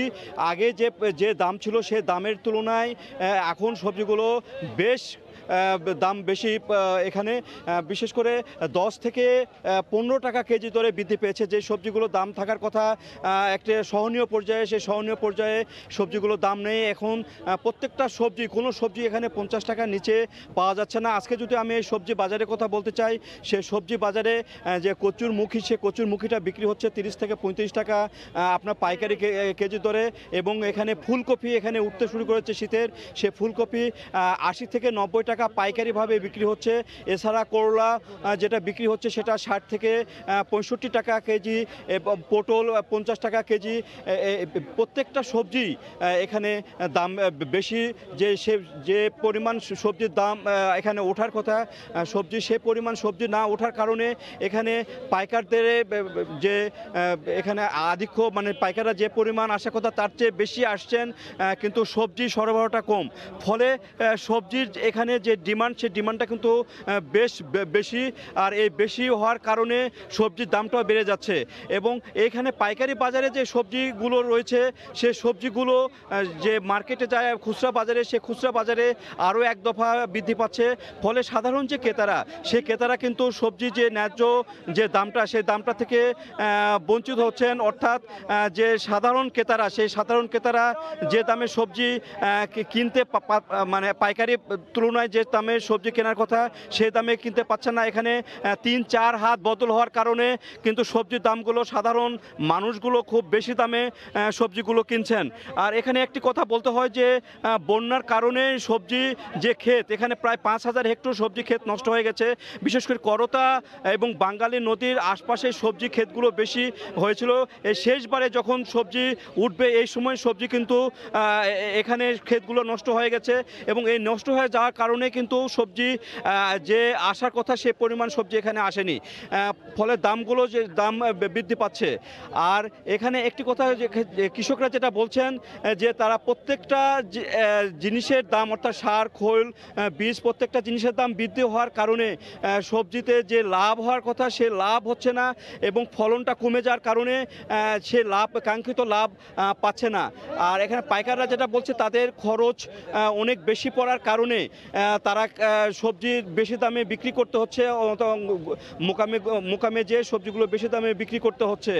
আর সাধারণ ক্রেতারা যেটা বলছেন তাদের যে সীমিত যে আয়, সে আয়ের তুলনায় সবজির দাম বেশি হওয়ার কারণে সে সবজিগুলো তাদের কিনতে খুবই কষ্ট হচ্ছে এবং সবজিগুলো তারা কিনতে পারছেন না এবং খুব অল্প অল্প পরিমাণ সবজিগুলো কিনে কোনোরকম তারা তাদের দিনাতিপাত করছেন। আর যে বিষয়টা এখানে বলতে হয় যে এখানে স্বাস্থ্যবিধি যে মানার কথা, বর্তমানে দ্বিতীয় দফায় যে স্বাস্থ্যবিধি যে করোনার প্রভাবটা আসতে পারে সে স্বাস্থ্যবিধি মানার কথা, সেই স্বাস্থ্যবিধি মানার কোনো সচেতনামূলক কোনো কিছুই এখানে নাই। অর্থাৎ এখন আপনারা দেখতে পাচ্ছেন এখানে আশেপাশে কোনো কারো মুখে মাস্ক, সে পরিমাণ মাস্ক নাই। যারা হাটের ক্রেতা এবং বিক্রেতা কারো কাছে কিন্তু এই মাস্কগুলো এখনও নাই। আর এই দিকে যে সবজিগুলো উৎপাদিত হয় সেই সবজিগুলো কিন্তু অর্গানিক সবজি বেশি, অর্থাৎ এখানে সার, যে কীটনাশক সার এগুলো কিন্তু তেমন পরিমাণ দেওয়া হয় না। অর্থাৎ এখানে জৈব সার ব্যবহার করে সবজিগুলো বেশি উৎপাদন করা হয়। সব মিলে যেটি বলতে হয় যে এখানে সবজি সরবরাহটা অনেকাংশে কমে গেছে এবং সবজির যে দামটা সেই দামটা বেড়ে গেছে। সাধারণ মানুষের ক্রয় ক্ষমতার অনেক বেশি দামে সবজিগুলো কিনতে হচ্ছে। আর মহাস্থান হাটে সরবরাহটা কিন্তু কমে গেছে। তো এই ছিল আমার কাছে বগুড়ার সবজি হাট থেকে সর্বশেষ কাজল। বগুড়ার সবজি বাজারের সবশেষ জানাচ্ছিলেন সহকর্মী মাজদুর রহমান। দেশের বাইরের করোনা পরিস্থিতির খবর। ইতালি জুড়ে মাস্ক ব্যবহার বাধ্যতামূলক করার 3 দিনের মাথায় রাজধানী রোমে মাস্ক বিরোধী বিক্ষোভ হয়েছে। এদিকে করোনার দ্বিতীয় ঢেউয়ে ক্রমাগত আক্রান্তের সংখ্যা বাড়তে থাকায় দেশটির বিভিন্ন প্রদেশে লকডাউনের চিন্তা করছেন গভর্নররা। প্রবাসী বাংলাদেশিরাও এই জন্য রয়েছেন উদ্বিগ্ন। রোম থেকে জুমানা মাহমুদের রিপোর্ট। দেশজুড়ে ঘরের বাইরে মাস্ক ব্যবহার বাধ্যতামূলক করার পর রাজধানী রোমে আবারও মাস্ক বিরোধী বিক্ষোভ করেছে নাগরিকরা। 1 মাসের মাথায় আয়োজিত মাস্ক বিরোধী এই দ্বিতীয় সমাবেশে আইন অনুযায়ী অংশগ্রহণকারীরা অনেকেই মাস্ক পরেছেন। তারা বলেছেন তাদেরকে বাধ্য করা হয়েছে মাস্ক পরতে। যারা পরেননি তাদের অনেককেই জরিমানা করা হয়েছে এবং আটকও করা হয়েছে সমাবেশ থেকে। ইতালিতে লকডাউনের সময় উত্তরাঞ্চলীয় প্রদেশগুলোতে আক্রান্তের সংখ্যা ভয়াবহ থাকলেও রাজধানী রোম, কাম্পানিয়া বিভাগ সহ অনেকগুলো বিভাগের আক্রান্তের সংখ্যা ছিল তুলনামূলক কম। দ্বিতীয় ঢেউয়ে এসে লকডাউনের সময়ের চেয়েও অনেক বেশি আক্রান্ত হচ্ছে দক্ষিণাঞ্চলের বিভাগগুলোতে। ফলে কাম্পানিয়া বিভাগের গভর্নর বলেছেন আক্রান্তের সংখ্যা আরও কিছু বাড়লে আবারও লকডাউন ঘোষণা করা হবে। করোনায় আক্রান্তের সংখ্যা বেড়ে যাওয়ায় প্রবাসী বাংলাদেশিরাও এখন আতঙ্কিত হয়ে পড়েছেন। তারা সবার প্রতি স্বাস্থ্যবিধি মেনে চলার অনুরোধ জানিয়েছেন। হঠাৎ করে করোনা আক্রান্তের সংখ্যা বেড়ে যাওয়াতে ইতালি বিভিন্ন প্রদেশে আবার নতুন করে লকডাউন দেওয়ার চিন্তা ভাবনা করছেন সরকার। তবে সেক্ষেত্রে আমরা যারা বাঙালি আছি তারা হয়তো বা আবারও সমস্যার মুখোমুখি হতে পারি। এভাবে দিনের পর দিন এভাবে যদি চলতে থাকে আবার লকডাউন আসতে পারে। যদি আবার লকডাউন আসে আমাদের ব্যবসা বাণিজ্য দোকানপাট বন্ধ করে দিতে হবে, আমরা খুব অর্থনৈতিকভাবে ক্ষতিগ্রস্ত হয়ে যাব। ইতালিতে গত 2 দিনে 10,000-এরও বেশি মানুষ করোনায় আক্রান্ত হয়েছেন। তবে আশার কথা হলো আক্রান্তের তুলনায় মৃতের সংখ্যা কম। ইতালির রোম থেকে জুমানা মাহমুদ, সময় সংবাদ। জার্মানিতেও করোনা পরিস্থিতির ক্রমেই অবনতি হচ্ছে। প্রায় প্রতিদিনই আক্রান্ত হচ্ছেন 4,000-এর বেশি মানুষ। সংক্রমণের ঊর্ধ্বগতি ঠেকাতে নতুন করে দেয়া হচ্ছে বিধিনিষেধও। জার্মানি থেকে বিস্তারিত জানাচ্ছেন সহকর্মী বিট্টু বড়ুয়া। জার্মানিতে কোনোভাবেই যেন বশে আনা যাচ্ছে না করোনাকে। দিন যতই যাচ্ছে ততই সংক্রমিত মানুষের সংখ্যা বাড়ছে। সবচেয়ে বেশি সংক্রমিত অঙ্গরাজ্যগুলোর মধ্যে রয়েছে প্রবাসী অধ্যুষিত রাজধানী বার্লিন, নর্দার্ন ওয়েস্টফালেন, বায়ার্ন ও ম্যাকলেনবুর্গ-ফরপমান। সংক্রমণ নিয়ন্ত্রণে আনতে সর্বাত্মক চেষ্টার কমতি নেই ম্যার্কেল প্রশাসনেরও। বিশেষ করে রাজধানী বার্লিনে রাত 11টার পর থেকে ভোর 6টা পর্যন্ত সব দোকানপাট বন্ধ রাখার পাশাপাশি সবসময় মাস্ক পরিধান করা ও মদ্যপানে কড়াকড়ি আরোপের সিদ্ধান্ত নিয়েছে বার্লিনের রাজ্য সরকার। করোনার এই পরিস্থিতি যেন ভৌতিক সিনেমার মতো। সবসময় মাস্ক পরে থাকতে হচ্ছে। ভয় হচ্ছে দিনের পর দিন যেভাবে সংক্রমিতের সংখ্যা বাড়ছে তাতে 4,000 ছাড়িয়ে দিন প্রতি 10,000-ও হয়ে যায় কিনা। একটু আগে মার্কেটে আসলাম, পরে যদি সব বন্ধ করে দেয় তাহলে কি পরিস্থিতি হবে নিশ্চয়ই বুঝতে পারছেন। এদিকে একটি কার্যকরী প্রতিষেধক তৈরি না হওয়া পর্যন্ত কাছের আত্মীয় স্বজন বা বন্ধু বান্ধব ছাড়া সব ধরনের পার্টি ও জনসমাগম হয় এমন জায়গা থেকে দূরে থাকার পরামর্শ নাগরিকদের। আমি মনে করি সংক্রমণ থেকে যদি সত্যি বাঁচতে হয় তাহলে সবার প্রতি বিনীত অনুরোধ, এখন থেকে দয়া করে কোনো ধরনের পার্টি বা বেশি লোকজন হয় এমন কোনো জায়গায় যাওয়া যাবে না। গণপরিবহন থেকে শুরু করে সবখানে মাস্ক পরার কোনো বিকল্প আমি দেখছি না। দেশটির রবার্ট কক ইনস্টিটিউটের সূত্র মতে নতুন ও পুরাতন মিলিয়ে আক্রান্তের সংখ্যা 3,23,000 ছাড়িয়ে গেছে, আর মৃতের সংখ্যা 9,600-রও বেশি। জার্মানির বার্লিন থেকে বিটু বড়ুয়া, সময় সংবাদ। করোনার দ্বিতীয় ঢেউয়ে বিপর্যস্ত ইউরোপে প্রতিদিনই রেকর্ড গড়ছে আক্রান্তের সংখ্যা। ফ্রান্সে গত 24 ঘন্টায় 26,896 জন করোনায় আক্রান্ত হয়েছেন। এছাড়াও স্পেন, যুক্তরাজ্য সহ অন্যান্য দেশে বাড়ছে সংক্রমিতের সংখ্যাও। ফলে ব্যবসা বাণিজ্যে আবারও মন্দা দেখা দিয়েছে। তবে শুধু শান্তি নয়, সচেতনতার মাধ্যমে করোনা প্রতিরোধ করতে হবে বলে মত সাধারণ ফরাসিদের। ফ্রান্সের প্যারিস থেকে আরও জানিয়েছেন সহকর্মী লুৎফুর রহমান বাবু। একদিনে দ্বিতীয় দফায় করোনায় আক্রান্তের নতুন রেকর্ড সৃষ্টি হয়েছে ইউরোপে গেল একদিনে আক্রান্ত হয়েছেন 1 লাখেরও বেশি মানুষ। গত 24 ঘন্টায় ফ্রান্সে আক্রান্ত হয়েছেন 26,896 জন। শুরু থেকে এখন পর্যন্ত একদিনে আক্রান্ত হওয়ার এটি সর্বোচ্চ রেকর্ড। ফ্রান্সের প্রতিবেশী দেশ স্পেনেও প্রতিদিনই আক্রান্তের হার বেড়েই চলেছে। রাজধানী মাদ্রিদ ছাড়াও আরও কয়েকটি শহরে নতুন করে জরুরি অবস্থা ঘোষণা করেছে কর্তৃপক্ষ। তবে বিশ্ব স্বাস্থ্য সংস্থা বলছে বিধিনিষেধ প্রয়োগ কিংবা শুধু শাস্তির মাধ্যমেই করোনা প্রতিরোধ নয়, সেক্ষেত্রে আরও বেশি জনসচেতনতা বাড়াতে হবে।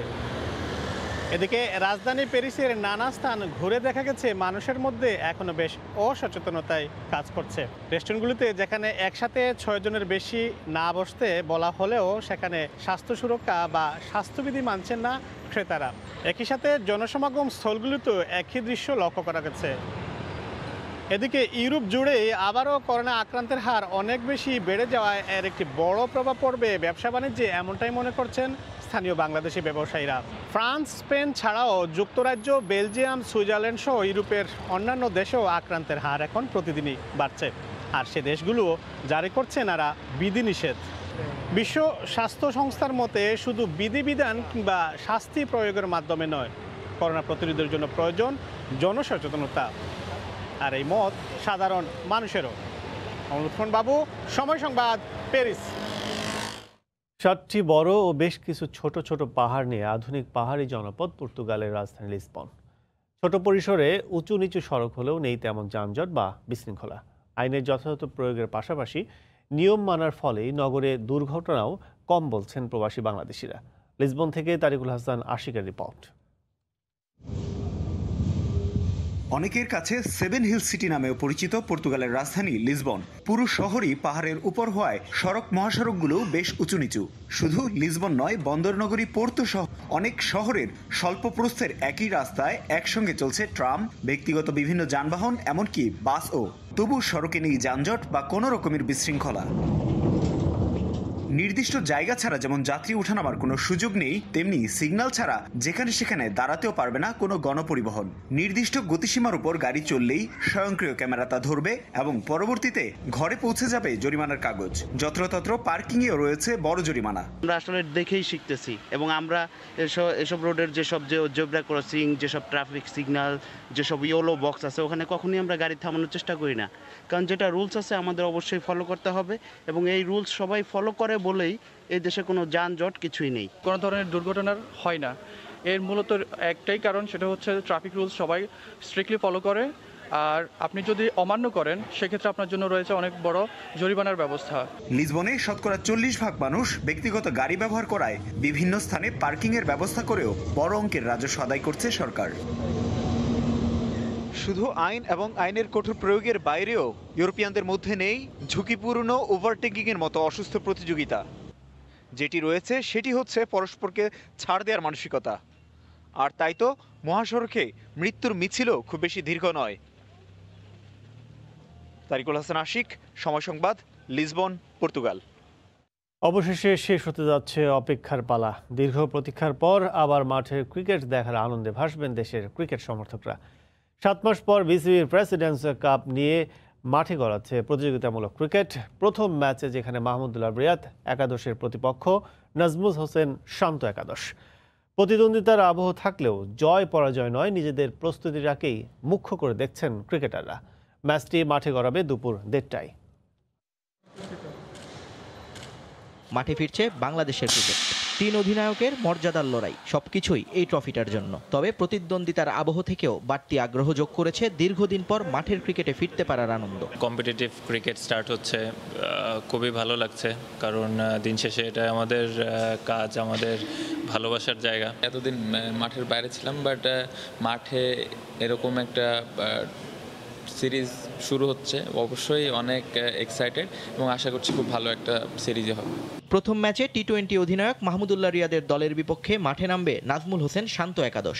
ব্যাটে বলে লড়াইটা হবে জম্পেশ। একাদশে থাকা ক্রিকেটারদের নামগুলোই দিচ্ছে সেরকম আভাস। সব দিক থেকে যারা বেস্ট প্লেয়ারগুলো এখানে হয়তো বা খেলছে, তো এটা আমাদের নিজেদের ভেতর একটা ভালো একটা প্রতিযোগিতা।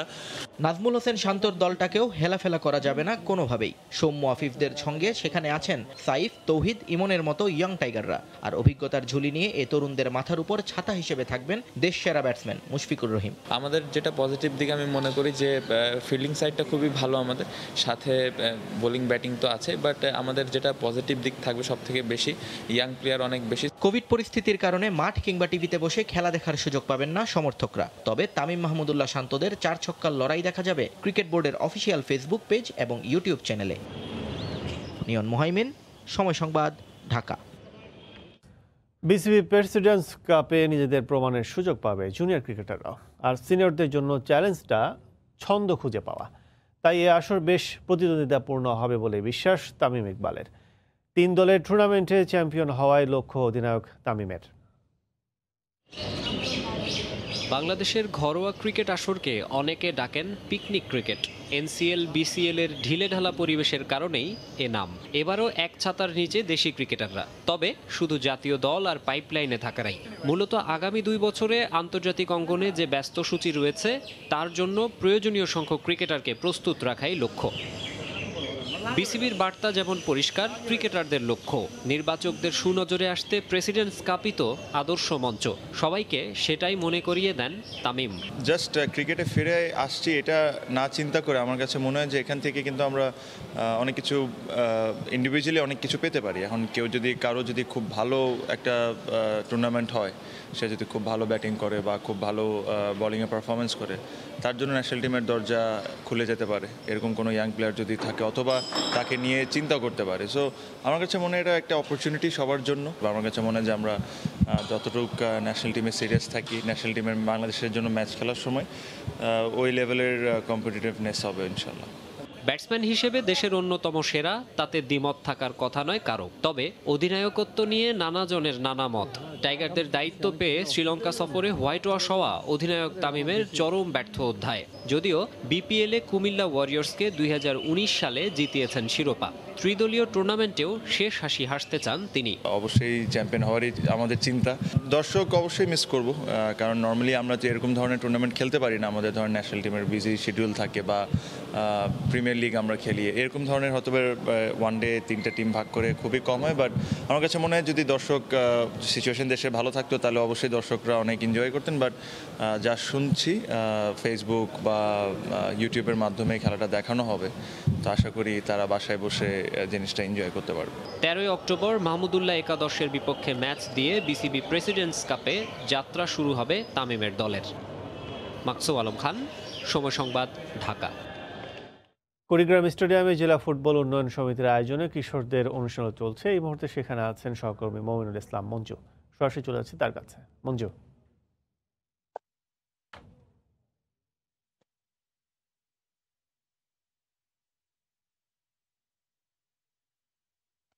কুড়িগ্রামে স্টেডিয়াম আবার মুখরিত হয়ে উঠেছে।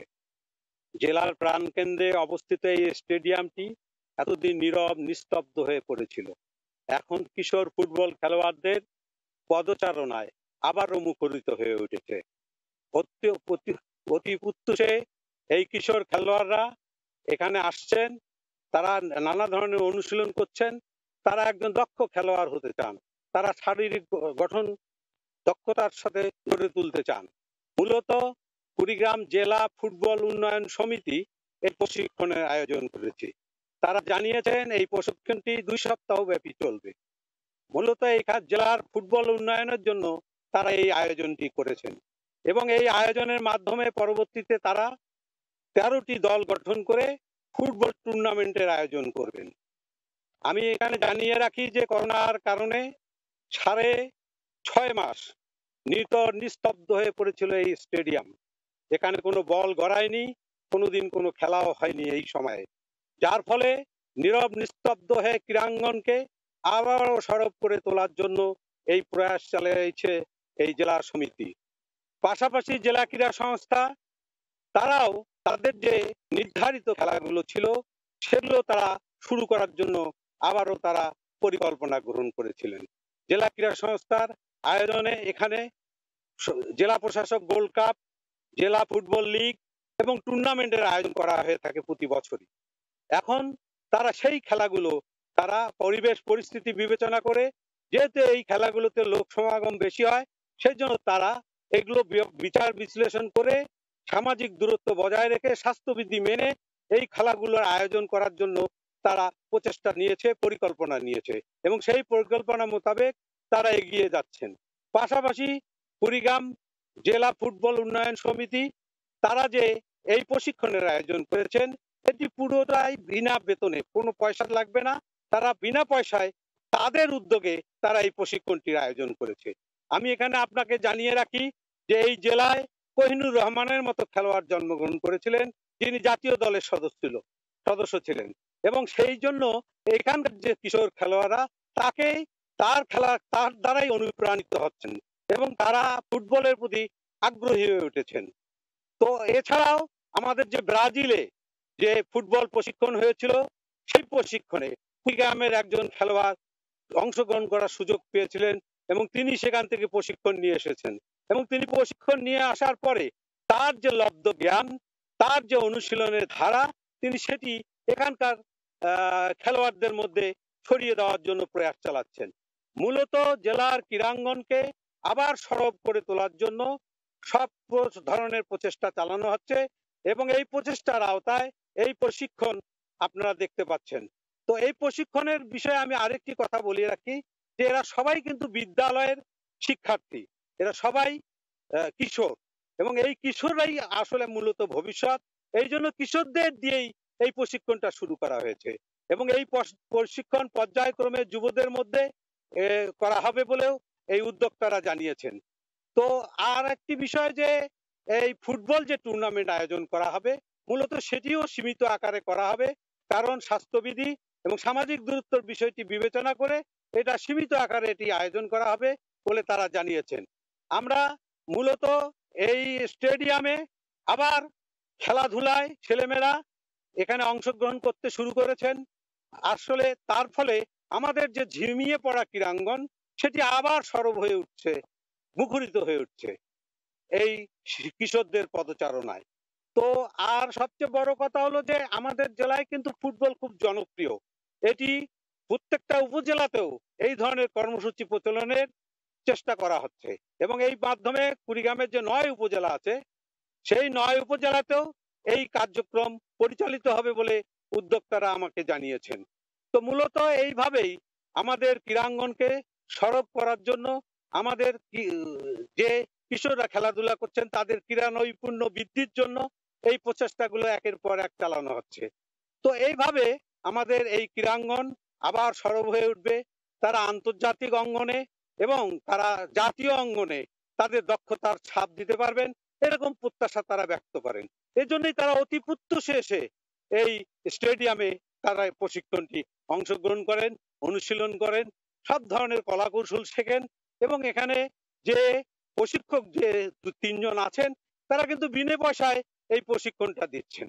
তো আমরা প্রত্যাশা করি যে অতীতের মতো কুড়িগ্রামের খেলোয়াড়রা ফুটবল অঙ্গনে আবার তাদের দক্ষতার ছাপ রাখবে, তাদের ক্রীড়া নৈপুণ্যের ছাপ রাখবে, এই প্রত্যাশা কিন্তু এখানকার শিশুদের মধ্যে। তো এই ছিল আমাদের কুড়িগ্রাম স্টেডিয়ামে ক্রীড়া ফুটবলের অনুশীলনের সর্বশেষ তথ্য। কাজল। কুড়িগ্রাম স্টেডিয়াম থেকে ভোরের সময় শীর্ষ সংবাদ জানিয়ে দিচ্ছে আরেকবার। মাঝ নদীতে দ্বিতীয় দিনের মতো পদ্মা সেতুর 32তম স্প্যান বসানোর চেষ্টা চলবে আজ। তীব্র স্রোতে পিলারের কাছে নিয়েও বসানো যায়নি কাল। এবং হোয়াইট হাউসে নির্বাচনী সমাবেশে অংশ নিলেন কোভিড আক্রান্ত মার্কিন প্রেসিডেন্ট ট্রাম্প, বিশ্বকে চীনা ভাইরাস মুক্ত করার ঘোষণা।